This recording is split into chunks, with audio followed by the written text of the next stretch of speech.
Olá, queridos, saúde, paz e prosperidade, muito bem-vindo ao meu canal. E hoje nós temos o tema, que vai trazer entendimento sobre a prática do amor, né? A prática, não só a teoria do amor, mas a prática do amor. No ano de 2002, eu era pastor de uma igreja aqui na Zona Leste, em São Paulo, e nós estávamos preparando um seminário de evangelização, de cuidado, né, de pessoas, de vidas. Estávamos orando, fazendo um propósito de oração. E Deus me deu essa palavra para ser compartilhada nesse seminário. Nem fui eu quem falei essa palavra, foi a pastora Neide, na época, líder de jovens na igreja. E essa palavra ela é atual, é real. E eu quero compartilhar com você essa palavra neste vídeo. Espero que você fique até o final. Nós vamos também orar por você, abençoar a sua vida. Deus abençoe. Vamos à nossa palavra de hoje. Queridos, eu quero compartilhar com vocês a palavra de Deus. Essa palavra que sempre nos abençoa, que é a Bíblia Sagrada. E hoje eu quero ler com vocês o Evangelho de Lucas, no capítulo 10. Lucas 10, a partir do verso 25. Diz assim: Um mestre da lei se levantou e, querendo encontrar alguma prova contra Jesus, perguntou: Mestre, que devo fazer para conseguir a vida eterna? Jesus respondeu: O que é que as Escrituras Sagradas dizem a respeito disso? Como é que você entende o que elas dizem? O homem respondeu: Ame o Senhor seu Deus com todo o coração, com toda a alma e com todas as forças, e com toda a mente. E ame o seu próximo como você ama a você mesmo. A sua resposta está certa, disse Jesus. Faça isso e você viverá. Porém, o mestre da lei, querendo se desculpar, perguntou: Mas quem é meu próximo? Agora vamos entrar na história propriamente dita do nosso tema de hoje. Jesus respondeu assim: Um homem estava descendo de Jerusalém para Jericó. No caminho, alguns ladrões o assaltaram, tiraram a sua roupa, bateram nele e o deixaram quase morto. Acontece que um sacerdote estava descendo por aquele mesmo caminho. Quando viu o homem, tratou de passar pelo outro lado da estrada. Também um levita passou por ali. Olhou e também foi embora pelo outro lado da estrada. Mas um samaritano que estava viajando por aquele caminho chegou ali. Quando viu o homem, ficou com muita pena dele. Então chegou perto dele, limpou seus ferimentos com azeite e vinho e em seguida os enfaixou. Depois disso, o samaritano colocou-o no seu próprio animal e o levou para uma pensão onde cuidou dele. No dia seguinte, entregou 2 moedas de prata ao dono da pensão, dizendo: Tome conta dele. Quando eu passar por aqui na volta, pagarei o que você gastar a mais com ele. Então Jesus perguntou ao mestre da lei: Na sua opinião, qual desses 3 foi o próximo do homem assaltado? Aquele que o socorreu, respondeu o mestre da lei. E Jesus disse: Pois vá e faça a mesma coisa. Então, queridos, nós temos aqui nessa nossa história, conhecida como a parábola do bom samaritano. Mas o que eu quero chamar a sua atenção nessa palavra é a importância do evangelho de uma forma prática. Por que de uma forma prática? Porque muitas vezes a nossa questão do evangelho tem a ver com frequentar a igreja, fazer orações, que são importantes também. Mas o evangelho também deve sair das 4 paredes da igreja e se tornar também algo vivo no meio da nossa comunidade, no meio do nosso bairro, no meio da família, enfim. O evangelho tem que ser levado às pessoas, porque Jesus disse que o evangelho tem que chegar a toda a criatura. E quando eu falo evangelho, estou falando a parte completa do evangelho. A transformação do ser humano, que visa uma transformação também do seu meio, né, da sua família, do lugar onde ele está. É um evangelho de uma forma plena, de uma forma completa. Mas eu quero focar um pouco nessa história, a gente vai desenvolvendo esse tema aqui, né? O nosso tema é os 7 passos do amor ao próximo, né? E essa história mostra o seguinte: um homem ouvia Jesus falando e explicando sobre algumas coisas do reino de Deus, e esse homem resolveu entrar numa questão com Jesus, tentando se desculpar, tentando dar um perdido, vou usar o termo de hoje, né, em Jesus, para fugir do seu compromisso, né? E Jesus perguntou para ele assim, tinha perguntado para ele qual são os mandamentos, né? O que você tem que fazer? O homem queria ter uma intimidade com Deus. O que eu faço para herdar a vida eterna? Jesus falou, siga os mandamentos. Quais são os mandamentos? Aí ele citou, amar a Deus e amar o próximo e tal. E aí Jesus falou assim, então é isso mesmo, você sabe, agora você precisa fazer. Né? É importante, você precisa agora fazer isso. Aí o homem, para se desculpar, né? Ele falou assim, mas quem é o meu próximo? Essa é a pergunta. Quem é o meu próximo? Aí Jesus contou essa parábola que nós acabamos de fazer a leitura com vocês. Né? E essa parábola mostra 3 atitudes diante de um mesmo problema. Nós temos ali o primeiro homem, que a Bíblia diz que ele era um sacerdote. Ele passou por ali, né? A Bíblia diz que quando ele viu o homem, tratou de passar para o outro lado da estrada. Foi a reação dele. Quem é o sacerdote? O sacerdote, a função dele é ser o intermediário entre Deus e os homens. Naquela época, o sacerdote era o intermediário entre Deus e os homens. Né? Quais são as possíveis desculpas que ele poderia dar diante daquele homem caído ali, quase morto? Né? Ele tinha boas desculpas? Tinha. Alguém poderia dizer que ele tinha razão, né? Mas vamos usar, ele tinha boas desculpas. A lei não permite que um sacerdote toque um cadáver. Eu não sei se ele está vivo, se ele está morto. Se eu chegar perto demais, tocar para ver se ele está vivo, e se ele estiver morto, eu não posso me contaminar.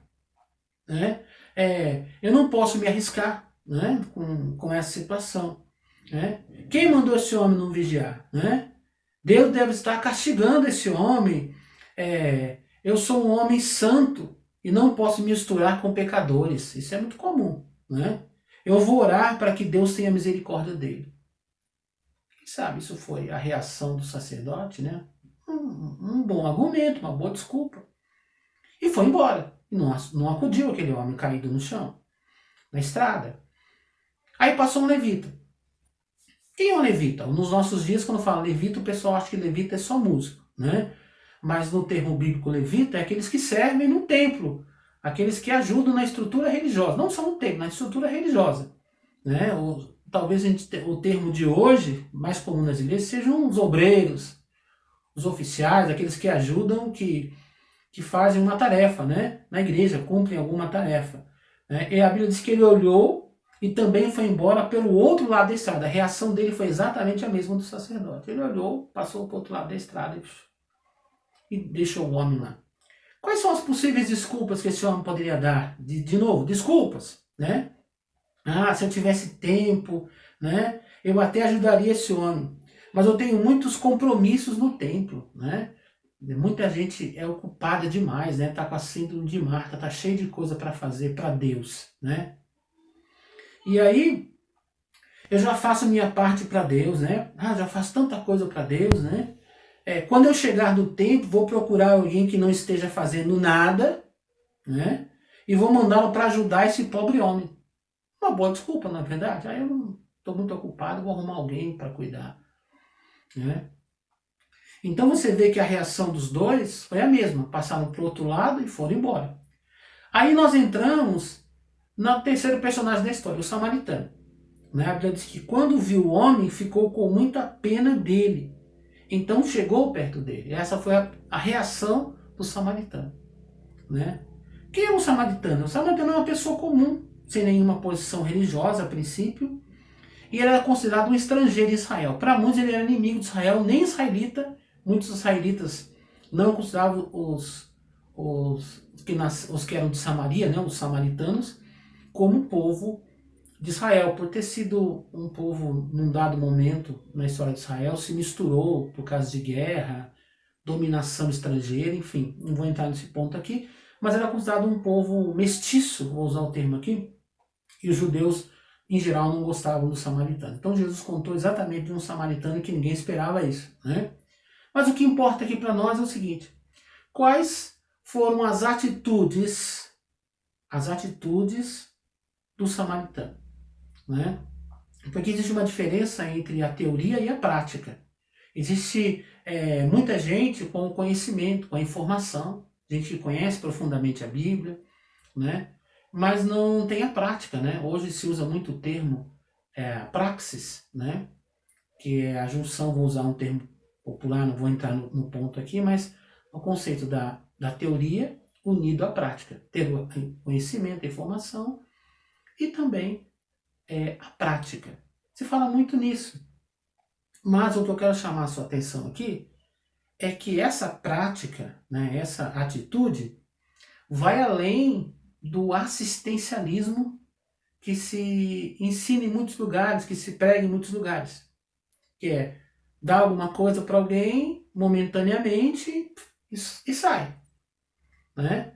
Ah, tô aqui, eu me livrei, eu tô bem, fiz a minha parte, graças a Deus, eu ajudei alguém, eu dei uma esmola, eu dei uma cesta básica, eu fiz o que eu podia, né? Mas aqui a gente vai ver que a história é diferente. Essa prática, essa praxis aqui, vai mais profundamente. Aqui diz que as atitudes, na Bíblia diz o seguinte, primeiro, eu falei de 7 atitudes que eu prometi para falar com vocês. Então a primeira atitude, chegou perto dele, né? O homem estava a cavalo, porque depois, no final da história, conta que ele colocou o homem sobre a sua montaria. Então ele estava a cavalo. Então ele teve que descer do seu cavalo e se aproximar desse homem. Né? Então a primeira lição que devemos nos aproximar das pessoas. Não é possível expressar amor à distância. Precisamos nos envolver. Tá? Então, quando o homem desceu, isso mostra que ele está numa posição, ele desceu. Muitas vezes, para ajudar alguém, você vai ter que sair da sua posição privilegiada, da sua posição já estabelecida. Ah, eu sou isso, eu sou aquilo outro. Não, desce. Vamos ficar no mesmo nível. E a questão de se aproximar. Chegou perto dele. Então, para você expressar amor, você tem que se aproximar. E se aproximar, quando você se aproxima, você começa a conhecer a real situação daquele homem. Lembre-se, o sacerdote, né, que na sua possível desculpa dizia o seguinte, será que esse homem não está morto? Eu sou sacerdote, não posso tocar em corpo morto. A lei mosaica diz que eu não posso. Mas, para poder saber se estava morto, tinha que se aproximar, mas ele não queria correr o risco. Muitas pessoas não querem correr o risco de se aproximar, porque se aproximar, de certa forma, diz respeito a se envolver. Então faz o seguinte, ó, você precisa de um dinheiro, tal.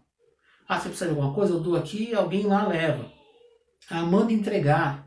Ah, entrega para essa instituição. Tudo isso é bom, não estou dizendo que seja errado.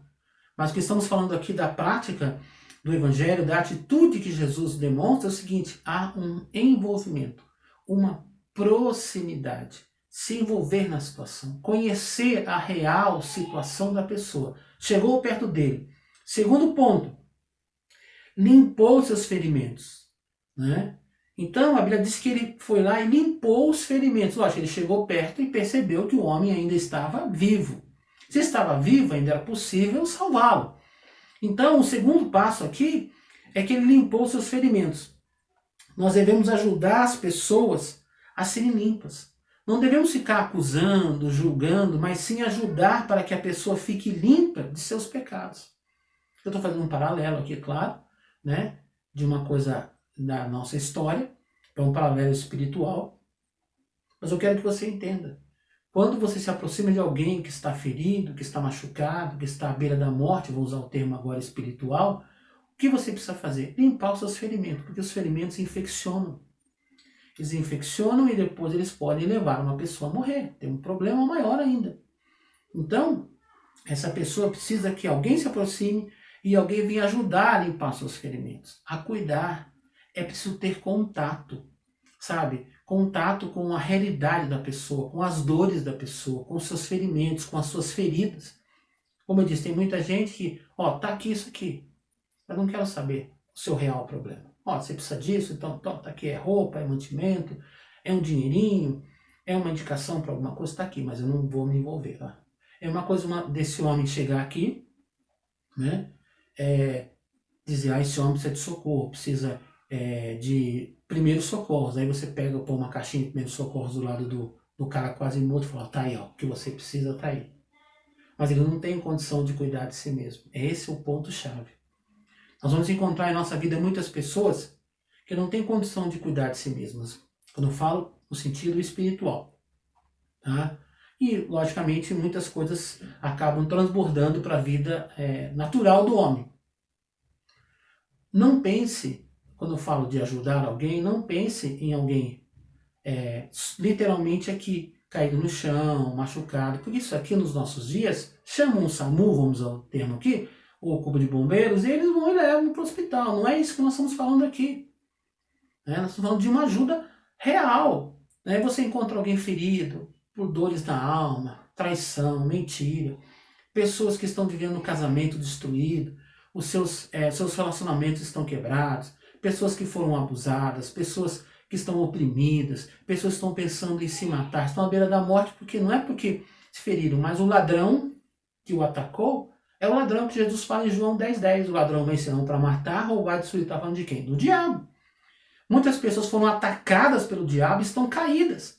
Você olha para ela, pode estar bem vestido, uma roupa bonita, um paletó, uma gravata, uma roupa chique, um vestido, um sapato caro, uma roupa da moda, mas por dentro ele está todo ferido e machucado, ele está caído espiritualmente falando.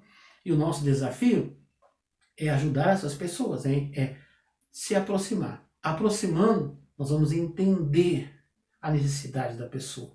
E ali, esse homem, no segundo ponto, estava limpando os ferimentos, aproximar, conversar, ajudar, orar, ministrar. Tudo isso faz parte da vida de alguém que vai ter que limpar os ferimentos. Muitas pessoas estão sujas, entre aspas, pelo tipo de vida que levaram. Nós temos que colocar as mãos ali e ajudar, sem acusação, sem condenação. Não é nosso papel nem acusar, nem condenar. Nosso papel é levar o evangelho que leva à salvação e ajudar a pessoa a se limpar desta sua sujeira ou cuidar dos seus ferimentos para que ela possa ser abençoada. O terceiro ponto diz que ele colocou ali sobre os seus ferimentos azeite. É bom lembrar que na época que Jesus citou, as pessoas utilizavam muitos elementos naturais para cuidar de machucados. Não era comum farmácia, remédio como nós temos hoje. Então os elementos naturais que eles podiam ter, o que o homem tinha à disposição, é bom lembrar. O que ele tinha à disposição, que ele levava, que eram alimentos essenciais para a sobrevivência humana, era azeite e vinho. Azeite porque era para cozinhar, azeite usava nas lamparinas para iluminar, usava para tudo, usava para passar em alguns machucados, para cuidar, usava para uma série de coisas. O vinho, lógico, era uma bebida, mas ele também ajudava a desinfeccionar. Então a gente vê aqui essa situação. 3, passou o azeite. E o que isso quer dizer para a gente simbolicamente, espiritualmente? Devemos ajudar as pessoas debaixo da bênção de Deus com uma unção. O azeite fala de unção de Deus, o azeite fala de uma presença de Deus em nossa vida. O Espírito Santo vai trabalhar no ferido até que ele esteja são. Então, tudo que nós formos fazer por alguém, devemos fazer debaixo da unção de Deus. Porque isso vai abençoar a pessoa. Não é só o conhecimento, não é só a vontade, não é o ativismo, mas é a unção de Deus que vai ajudar a ter uma transformação naquela vida. O outro ponto que eu citei é o vinho, o quarto ponto, Os 7 passos. O que ele passou? O que ele colocou vinho? Naquela época era para desinfeccionar. Mas o que o vinho significa na Bíblia? O vinho tem a linguagem da alegria. É importante ajudarmos as pessoas com alegria. Não devemos ajudar as pessoas com tristeza, como se elas fossem fardos terríveis. Tem gente que ajuda alguém reclamando, cobrando, murmurando. Não são fardos. É o nosso próximo. Assim como você gostaria de ser ajudado por alguém, você está ajudando também. Essa é a prática do Evangelho. Amar o teu próximo como a ti mesmo. Foi o que Jesus citou anteriormente. O homem também confirmou isso. Você gostaria de ser ajudado por alguém que fica reclamando? Você só me dá trabalho. Você é isso, você é aquilo. Não. Tem que ter essa alegria, A nossa alegria vai motivar, vai animar essa pessoa a se restabelecer bem mais rápido. Isso é importante destacarmos. Então, nós vimos já aqui, as atitudes. Chegou perto dele, limpou seus ferimentos com azeite e com vinho. E o quinto passo, o enfaixou. Proteger os ferimentos das possíveis contaminações pela exposição. Então, quando você enfaixa, passa uma faixa, um pano ali, para proteger os ferimentos, é para quê? Para que ele não contamine, estava numa estrada poeirenta, num ambiente de exposição, não era um ambiente hospitalar, né, mais seguro, não, mas então ele fachou. O que isso ensina para nós, gente? Que nós não devemos expor os problemas das pessoas para os outros, mas pelo contrário, devemos proteger as pessoas de qualquer exposição. Não devemos contar, falar sobre o problema que os outros estão passando. Proteger alguém não é esconder o problema, o erro de alguém, não. Mas proteger, quando a gente se aproxima, se envolve para ajudar alguém, essas pessoas abrem o coração, contam seus problemas, nós compartilhamos para orar, para ajudar. E muitas vezes vamos ouvir coisas que talvez vão nos assustar, vamos dizer, puxa vida, olha, mas não é para isso, queridos. Não é para isso, é para proteger as pessoas. Veja bem, não é para esconder, mas é para proteger. Porque a pessoa está num processo de cura. Né? Ela não pode se contaminar de novo, ela precisa ser ajudada para que ela possa se restabelecer. O sexto passo, colocou no seu próprio animal e cuidou dele. Né? Muitas vezes teremos de abrir mão do nosso conforto, do nosso tempo, para ajudar essa pessoa. Refazer o processo com azeite, vinho, faixas, até que essa pessoa esteja bem. Então, o nosso sexto passo aqui dessa lição que o samaritano nos dá, que ele colocou o homem no seu próprio animal e depois continuou cuidando dele. O que isso quer dizer? Ele abriu mão do seu próprio conforto. O animal era para viajar, a viagem era longa, era cansativa, então ele tinha um animal, ele tinha posse, ele tinha algo para fazer a sua viagem. Mas o que ele fez? Ele colocou o homem sobre o animal. Isso dá-nos a entender o quê? Que ele foi a pé. E quem já andou a cavalo, ou já teve essa experiência, sabe. Você vai colocar uma pessoa doente, quase à morte, em cima de um animal. Você não pode galopar com esse homem, você não pode correr com esse homem. E por outro sentido também, provavelmente ele ficou a pé. Né? Porque o cavalo ia bem devagar, para não machucar mais o homem ainda, para não complicar a situação dele. Quer dizer, esse homem, esse samaritano, diminuiu o ritmo da viagem dele para cuidar desse homem e abrir mão do seu próprio conforto. Esse talvez seja um ponto-chave na nossa história aqui, dessa prática. Tem muita gente disposta a fazer alguma coisa desde que não atrapalhe a sua vida, desde que não interfira na sua rotina, desde que ele daqui e a pessoa para lá, fiz alguma coisa, vai embora. Não. Aqui Jesus disse que o homem não largou o cara lá, porque passou, ele parou, viu que estava vivo, ele limpou seus ferimentos, ele passou azeite, ele colocou vinho, enfaixou, aí depois largou o cara lá, na beira da estrada. Não. Tem muita gente que faz esse processo, né? Esse trabalho social, né, de ajudar alguém ali, de estender a mão, de fazer uma visita, de ajudar com alguma coisa, dar um suporte, dar um apoio, que é importante que se faça. Mas depois, Deus abençoe, fica com Deus, e vai embora. Mas a pessoa não tem condição. Mas eu tenho que ir lá, eu tenho que ajudar essa pessoa, eu tenho que pegar essa pessoa e levar na igreja, talvez passar com o meu carro lá, fazer uma volta e pegar essa pessoa para levar para a igreja, ter que visitar, ter que dar assistência, isso vai quebrar minha rotina, eu não tenho tempo para isso. Esse homem não pensou nisso.